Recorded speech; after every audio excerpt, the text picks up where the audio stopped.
Well, as we wind down Autism Acceptance Month, we head to Bridgeport and a company that makes small batch healthy protein bars, all while benefiting the broader autism community. It's this week's Made in Connecticut.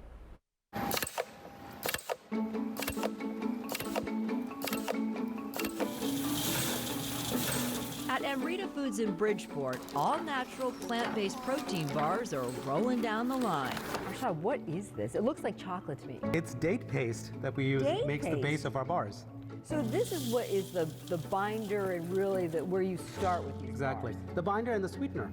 So we don't add any sugar. So we're going to be doing some work. Arshad Ball is the company's founder. I was making these bars for my son, primarily because he was struggling with getting enough good nutrition into his body. His son Ion had been diagnosed with autism at the age of 2 and struggled with severe gastrointestinal issues. A lot of kids on the autism spectrum, they tend to have what's called a brown diet, which is nuggets, fries, just really crappy food that's very addictive to them. So again, no added sugar, some coconut, a little bit of brown rice, lots of seeds because we're nut free. So pumpkin seeds, chia seeds, sunflower seeds, and then sunflower seed butter, which is our creaminess.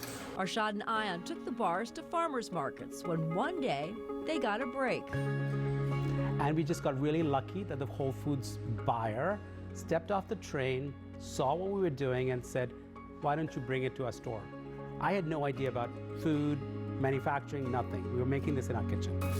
Today, Amrita bars are in 7 flavors and more than 500 stores. But for Arshad, the mission is greater. So we're going to be doing some packing of variety packs. The company also provides work to young adults on the spectrum.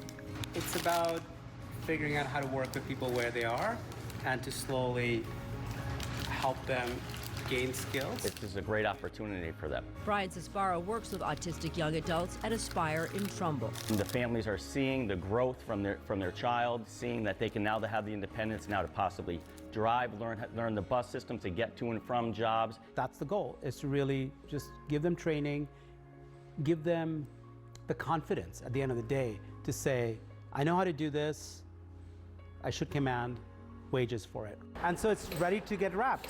So it's unbaked, but it's completely ready to be eaten, moist and delicious. Jack Damon came to Amrita through a program at Fairfield Public Schools and now runs the company's warehouse. He's given me the opportunity of a lifetime, and not to mention the opportunity of a lifetime in an industry that I've always wanted to be in. A company creating healthy food while giving new opportunities to those who help make it. I'm at a loss for words. I can say thank you, but it'll never be enough. Arshad's goal is to work with other companies across the state so they too can provide employment opportunities to young adults on the spectrum.